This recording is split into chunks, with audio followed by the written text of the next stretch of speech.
Hi, this is Trevor Conquergood. Welcome to this week's RNK Software Club's video of the week. And the topic this week is how I created a cool monogram for a towel. And I started with one of our exclusive monthly designs from the Floriani software. And so how about I start right from the beginning and work you all the way through to kind of like stitching this on a towel. And what we'll do is just click on a new empty workspace to get started. And then what we're going to do is we're going to look in the tab on the right hand side where it says library, and this is where I find all of our free monthly designs. And now if you don't have all of these free monthly designs installed in your computer and you own the FTCU software, then you need to get them and download them from our website. And let me just show you, you would visit the rnksoftware.club website. And all software owners will be able to sign into the club. If you've never done that before, you might have to join. But the idea is that if you own the software, you're automatically a member. You just basically need to set up your password and log in. Once you log in, and by the way, if you're having any troubles getting into the website, this is a great way to look for support with that. It's a website support ticket. So not necessarily the same thing as a software support ticket. It's a website support ticket. It goes to a different person who kind of can more directly help with that. Anyway, I'm just going to go ahead and click on log in because it remembers my username and my password. And now that I'm logged in, I can click on where it says monthly freebies. And it's this right here, free monthly embroidery designs. We consider these kind of like exclusive designs. They're only for people that actually have the FTCU software. That's like the Cadillac of embroidery software here at Floriani Land. And so these are the latest designs, right? There's August, there's July, there's June. And so it was these monogram borders that kind of got my eye. I was thinking, these are kind of cool. I think I'll take one of them and turn it into my own monogram. And so we'll play with that today a little bit. Anyway, if you wanted to get the designs, you come here to download them. If you need any help with that, there is a video right here that you could go through and watch. And if not, you can definitely start a support ticket. So for that, you'll go under support. And there's a bunch of different options in here, but if none of them help you, then you click here to start a support ticket, and we will be more than happy to help you with anything that you need help with, guys. So, all right, now in the software, I know now that I'm looking for a design, and I know that it's in July of 2021. That's when we shared the monogram designs. And so if I come to designs, there's the little monogram design right here, and I can just click and drag and bring it onto my workspace. So another thing you might want to know about finding designs from the free monthly designs is that there's actually a PDF. Let me see. You would use your Windows browser. These are the folders, the photos that I'm going to show you guys, but we'll come back to that. If you look on your C drive, there's a folder called Floriani. And inside of there is the folder called Designs. And this is where you'll find the free monthly designs folder. And inside of there, alongside of all of the other months, if you download all of the designs, it actually puts this free monthly designs PDF into your folder as well. And if not, we update this PDF every month. So if you kind of come every month and download the latest designs, you can download the August designs at the same time, get the latest copy of this. So this PDF gets updated every single month. So if I double click on that, you'll see that it's a browser that starts with October 2009, and I don't know, let's see, it's 36 pages if you want to print it. And they're like, looks like 1, 2, 3, 4 times 5, 20 designs a page. And they're each month at a glance. Yeah, so if you scroll all the way to the bottom of your booklet, then you'll get to the latest designs. Anyway, that's something I thought I would also point out to you guys in case you didn't know about the PDF.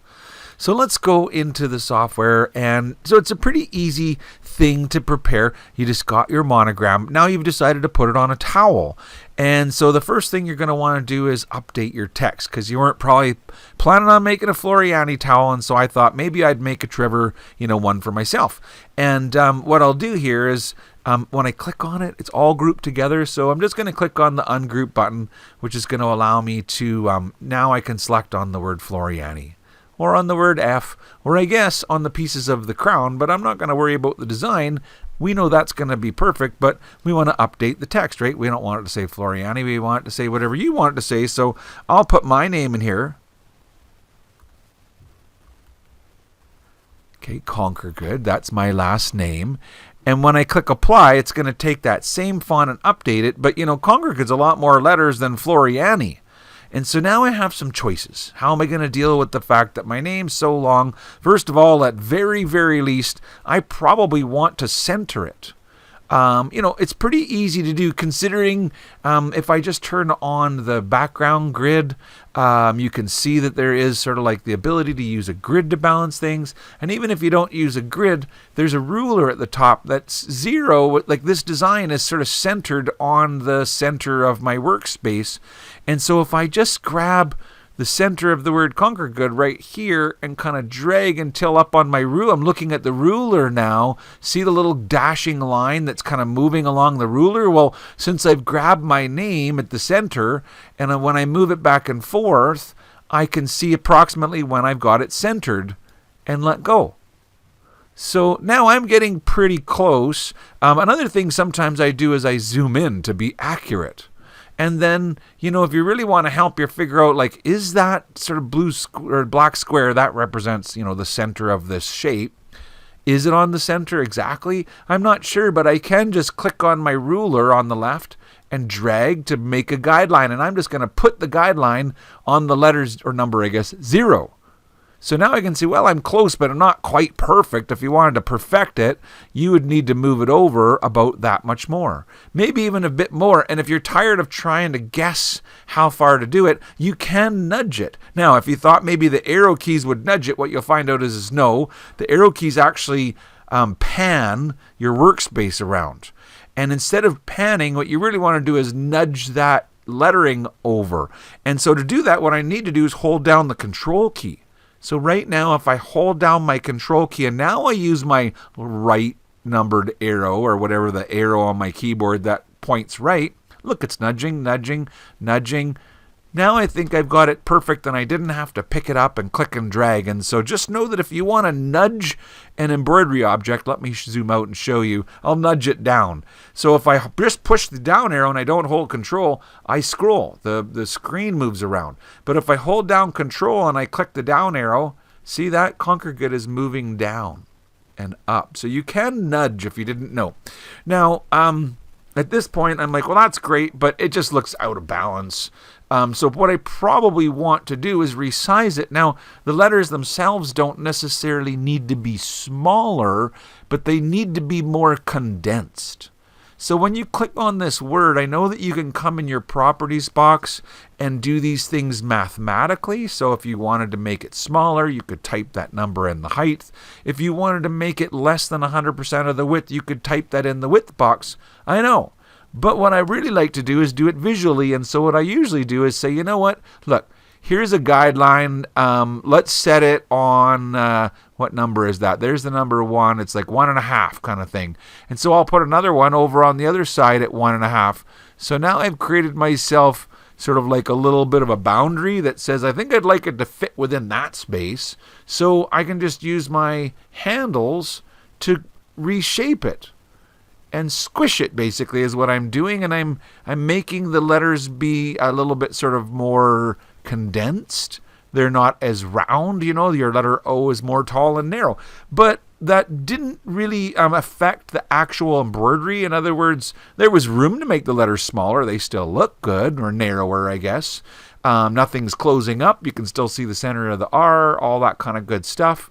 One thing I will say about text is I usually check its underlay and make sure it at very least has a parallel underlay. If the text was bigger than this, I might even want to put a contour. But at the smaller, and when I say smaller and bigger, what I'm really referring to is the width. How wide is this column that you're supporting, And so when your width is 0.06 of an inch, it's hard when you're Canadian, and that doesn't mean anything. I'm just kidding.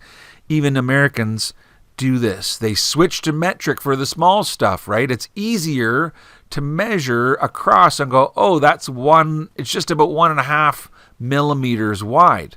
So I know that 1.5 millimeters is a successful column width. So these should look good. That said, I know that things always get a little skinnier when I embroider them, and so you'll almost always notice when I make letters that there'll be pull compensation. So look in the properties box where it says pull comp and how I put 0.2 pull comp on my letters, and that's a great tip for making your letters look, because you see if I just turn this off, the letters will get more narrow. So they might seem more clean to you on screen, but the reality is now if I measure that column width, across my distance, it's only 1 millimeter across. And 1 millimeter is kind of a bare minimum for me, considering the fact that the needle itself is almost a millimeter wide. You need to move a little bit further than 1 millimeter to get a good stitch. And this is just kind of the basics of embroidery, creation. And so I'm just telling you that I know that if I come in and ask for absolute pull comp of 0.2, what it does is it puts 0.2 on both sides. So really I'm adding 0.4. So what was a 1 millimeter column now is 1.4. So that's my one tip for you. There's nothing wrong with the size of the letters, but you might need to often make them a little fatter. Now, when they get really small, sometimes that's the problem, is that if they get so small that you can't make them fat enough to sew well, that's kind of your limit. Now you know that you've reached, if you can't get a 1.5 millimeter column and still see the inside of the letter R, you're probably trying to get too much. Anyway, I think that'll look good. Now, the letter F, I'm not, going to do my monogram as F, obviously, so I got to select that one too. And again, it's a text segment, and so I can just come on over here and select, and put a T.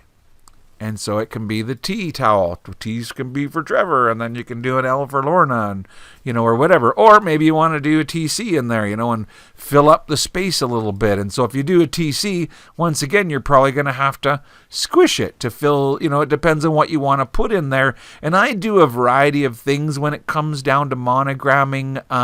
Probably one of my favorite ones is actually when I change it to one of our script style fonts. And so I'll go to like Anniversary or Symphony or one of these kind of scripty ones.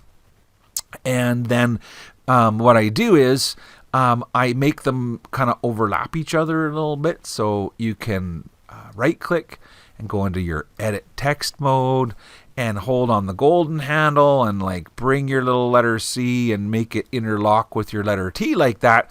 Then if it seems too narrow to you, you can stretch it out like this or resize it like that. And so once again, you've prepared your letters, but you're going to want to consider the column widths. And are they wide enough? You're modifying, and when I look here, they're just over 1 millimeter. And so once again, I'm going to check, and look, it has no pull comp on it. So I guess I didn't, maybe with the big fat letter F, I didn't think it was going to be a big deal. But now that I've changed it to be this scripty one, I'm like, yeah, no, I definitely need it to have some extra fattening going on. Now, if I was still doing the original fat letter F, what I probably would have done was gone into the underlay tab and said, let's add a contour. But these are smaller columns, and I think one layer of parallel will be enough. So the idea is you want to put enough underlay to support the top stitching so it can look good. And as your columns become wider, like now we're talking about supporting a, when I use the ruler, it's going to be, let's just measure, almost a 2 millimeter column. And again, one layer of parallel is probably enough. But somewhere as you go between 2 and 3, like if this was actually bigger and those columns were now a 3 millimeter wide column, certainly by 4, you need to go in and add more underlay to get it to look good. And those stitches that sew first become the foundation for the ones that come later. So to me, the choice of the underlay kind of depends on how big the column on top is and what it's going to be. Anyway, when I was ready to sew, I got my monogram all dialed in. And then, because remember, this is the one I did what's called nap control. Because I'm going on a towel and I've got all these little skinny columns that are only a millimeter to 2 millimeters wide. And although it's not very much embroidery and not very many stitches on my towel, I feel like putting a little bit of a nap control behind it will block the terry towel and stop my little columns and my letters from sinking in. And so I colored it red because I was going to sew this on a red towel. So how do you do that? Well, you can use the tool. So basically I can come over here and click on all items, or I can go Control A on my keyboard, or I can take my select tool and click and drag to select all of those things. However you select it all, just select everything that you want to put nap control on. And the tool is up at the top on your workspace right here, nap control. Just click on the tool. It's currently in millimeters because I set my ruler in millimeters. If you'd rather do this in inches, go and click on your ruler and make it inches, and then this will tell you how big you're off. So what I'm doing is telling it how far around the embroidery would I like that nap blocking. And I usually make it pretty close to the embroidery, so it's only set at 1 millimeter around it. You can make a big nap block if you want. Let me show you what I'm talking about. When I say OK, it makes the shape, and it makes it just 1 millimeter around the embroidery. Look at that. It's actually kind of, you can even see it goes right around the letters like that and around the logo, and creates this. And what we do is we take that first kind of layer of the design. It's 2 pieces that it's made actually, and we change its color so that it's got its own color stop, and then you can sew it tone on tone. If I go undo and undo again, and so we don't have any nap control, and I click on the tool a second time, I could make it bigger, but what it does is it pushes that. So instead of 1 millimeter around, maybe I'll do 3 and show you the difference. So now it's going to go further around your logo. So in some cases, I make it very close and just let it almost be hidden. Sometimes I let it kind of accent it a little bit, and so you'll see the difference when I show the photographs of stitching it, but I don't think there's a right or a wrong. But notice that now that I went 3 millimeters, it no longer has like 2 separate shapes, right? It's one shape where it made that one shape that kind of goes all the way around the design. Now it always puts that color or that piece before and understands that it's snap control. It needs to sew before the other embroidery. But for me, what I generally do is make sure that I change its color. I don't usually do it tone on tone, and so I'll select that piece and I'll give it its own color. And so that's how I came up with this kind of little bit of a monogram thing that I did.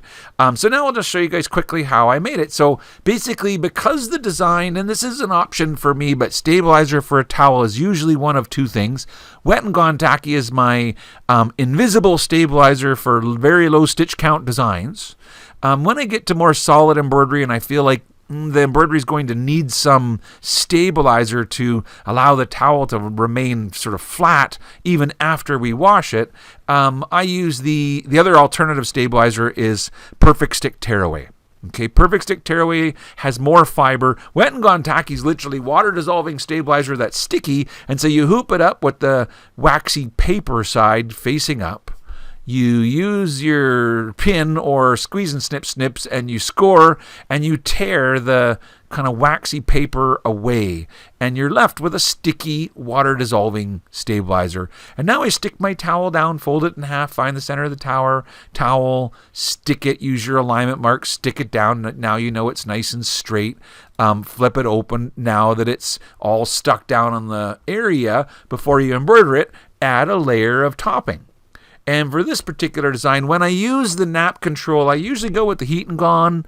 I mean, I guess you could do water dissolving, but you're going to wash it, and then it's just going to go away anyway. What happens is Heat and Gone becomes captured between the nap block and the towel, and you can't see it. It's almost invisible and detectable in there, and yet it creates this cool barrier that makes all the embroidery now sit up on top, and you get no so I guess this could be optional if you wanted to not go with Heat and Gone, but you can't fully guarantee that the nap blocking won't let any of the terry loops come through. And so this is the insurance that you're getting it perfect.